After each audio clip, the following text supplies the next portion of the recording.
तिलक की विधि अब संपन्न हुई। अरे ऐसे कैसे संपन्न हुई? अरे हम लड़के वाले हैं, लड़की वालों को इतनी सरलता से जाने नहीं देंगे। हाँ, तो हम सभी जानते हैं गोवर्धन चंद्रावली को बालपन से जानता है। उसके लिए इतनी कविताएं लिखी हैं, और क्या कविताएं लिखी हैं, वाह। अब ये जानना शेष है कि क्या हमारी चंद्रा भी गोवर्धन को उतना ही जानती है? एक शिव शक्ति का खेल तो होना ही चाहिए। हाँ हाँ अवश्य, किंतु ये खेल केवल गोवर्धन और चंद्रावली के मध्य ही क्यों? ये खेल हम भी खेलेंगे, और हमें केवल दर्शक नहीं प्रतिभागी बनना है हमें। हाँ हाँ ठीक है, क्यों नहीं। दाऊ आप समझ रहे हो ना आपको क्या करना है? भली भांति समझ रहा हूँ, तुम्हें भी और तुम्हारी लीला को भी का ना। अरे इस खेल में राधा कृष्ण को तो भाग लेना ही चाहिए, क्योंकि पूरे गांव में इनसे घनिष्ठ मित्र और कौन होगा। चलो तुम दोनों को तो बैठना ही पड़ेगा, चलो बैठो। धन्यवाद।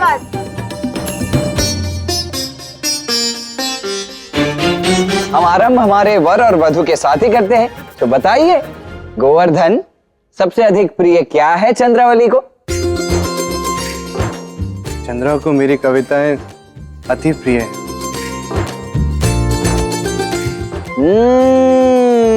ये तो सभी को ज्ञात है।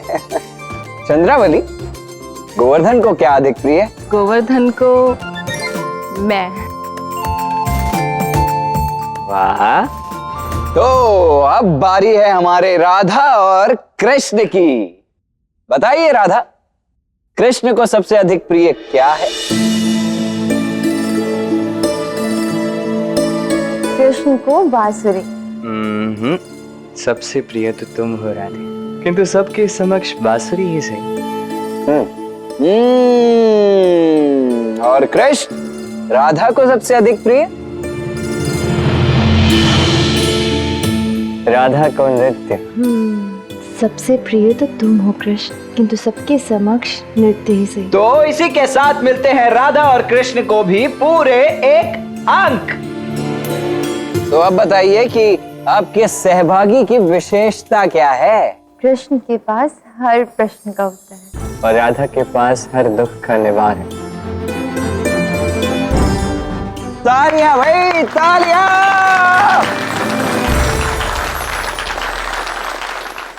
चलिए अब बताइए कि किस कार्य में अति कर देते हैं? बोलने में। कृष्ण बोलता बहुत। राधा भी बहुत बोलती है। तो सुनता कौन है? कोई नहीं। अगला प्रश्न, सबसे मोहित कर देने वाला चिन्ह क्या है? कृष्ण का मूल पंख।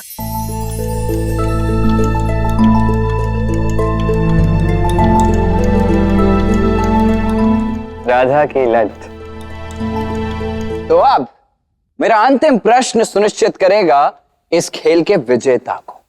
इसीलिए अब खेल के अगले पड़ाव मेरा जो प्रश्न होगा वो थोड़ा सा भिन्न होगा। ये खेल थोड़ा सा भिन्न करते हैं। अब मेरे अगले प्रश्न का उत्तर प्रतिभागियों को मेरे कान में देना होगा, जिससे उनके सहभागियों को उनके उत्तर का कोई अनुमान न लग सके। ठीक है, फिर वर वधु आप दोनों से आरंभ करते हैं। तो प्रश्न है कि सबसे अधिक प्रिय भोजन क्या है? शुरू करते हैं, फिर बताइए।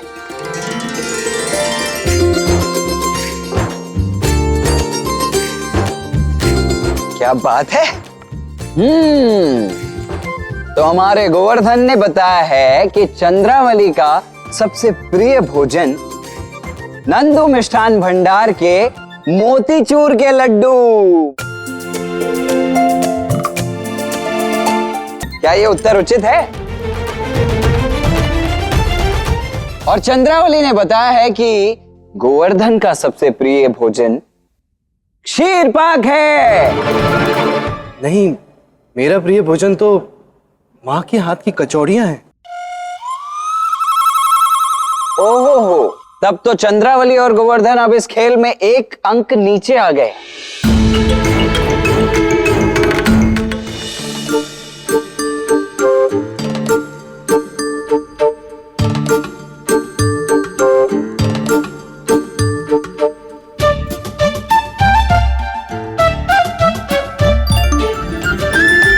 तो हमारे कृष्ण ने बताया है कि राधा का सबसे प्रिय भोजन है गन्ने का रस। जानता हूँ राधे तुम्हें खीर कितनी प्रिय है, किंतु आज का दिन वर और वधू का दिन है। मुझे लगता है उन लोगों को जीतने देना चाहिए। क्या ये उचित उत्तर है राधा? और राधा ने उत्तर दिया है कि कृष्ण का सबसे प्रिय भोजन है मट्ठा।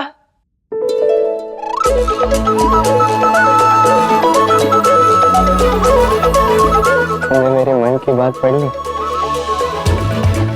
मट्ठा सबसे अधिक प्रिय है कान्हा को। कान्हा, क्या ये उत्तर उचित है? नहीं। कृष्ण का प्रिय भोजन है मेरे हाथ का माखन।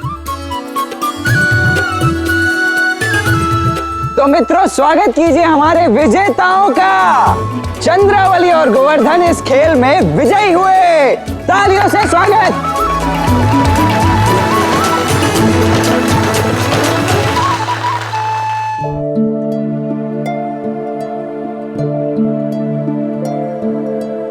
खाओ खाओ, अपना प्रिय माखन खाओ और राधा कृष्ण के इस मधुर हार का उत्सव मनाओ।